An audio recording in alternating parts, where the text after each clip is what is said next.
বকুল গাছের চিঠি। গ্রামের শেষ মাথায় একটা পুরনো বকুল গাছ ছিল। গাছটা এতই পুরনো যে গ্রামের সবচেয়ে বয়স্ক মানুষটাও বলতে পারতেন না কবে থেকে ওটা সেখানে দাঁড়িয়ে আছে। 10 বছরের রিনি রোজ স্কুলে যাওয়ার পথে গাছটার নিচে দাঁড়াতো। তার মনে হতো গাছটা যেন তাকে চেনে। একদিন সকালে সে গাছের গোড়ায় একটা ভাঁজ করা কাগজ দেখতে পেল। কাগজে লেখা, যে অন্যের মুখে হাসি ফোটায় তার মনেও আলো জ্বলে।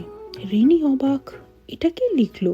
পরদিন আবার একটা কাগজ পেল, তাতে লেখা, আজ একজনকে সাহায্য করো। সেদিন স্কুলে যাওয়ার পথে সে দেখল বৃদ্ধা কমলা ঠাকুমা বাজারের ব্যাগ নিয়ে হাঁটতে কষ্ট পাচ্ছেন। রিনি ব্যাগটা বাড়ি পর্যন্ত পৌঁছে দিল। সন্ধ্যায় তার মনটা অদ্ভুত ভালো লাগছিল। এভাবে প্রতিদিন গাছের নিচে নতুন নতুন বার্তা আসতে লাগলো। রাগ কমাও, পাখিদের জন্য জল রাখো, বন্ধুর মন খারাপ হলে তার পাশে বসো। রিনি সব কথা মেনে চলতে লাগলো। ধীরে ধীরে গ্রামের সবাই লক্ষ্য করলো মেয়েটা যেন আরো সুন্দর মানুষ হয়ে উঠছে। একদিন ঝড়ে বকুল গাছের একটা বড় ডাল ভেঙে গেল। রিনি দুঃখে কেঁদে ফেলল। সেদিন সে গাছের নিচে কোনো চিঠি পেল না। তারপরের দিনেও না, আরেক দিনেও না। অবশেষে সে দৌড়ে গেল গ্রামের স্কুলের অবসরপ্রাপ্ত শিক্ষক শশাঙ্ক বাবুর কাছে। শশাঙ্ক বাবু মৃদু হেসে বললেন, চিঠিগুলো আমিই রাখতাম। রিনি অবাক, আপনি? হ্যাঁ, কিন্তু জানো কেন? রিনি মাথা নাড়ল। না, সে জানে না।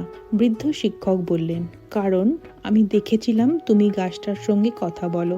যে গাছকে ভালোবাসতে পারে সে মানুষকেও ভালোবাসতে শিখবে। শুধু একটু পথ দেখানোর দরকার ছিল।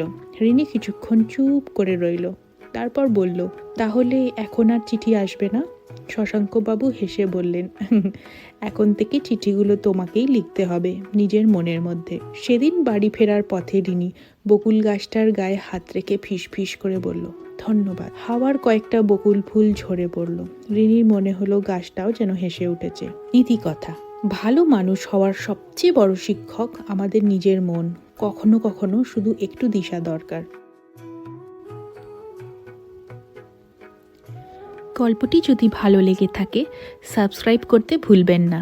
আবার দেখা হবে নতুন গল্প নিয়ে। ভালো থাকুন।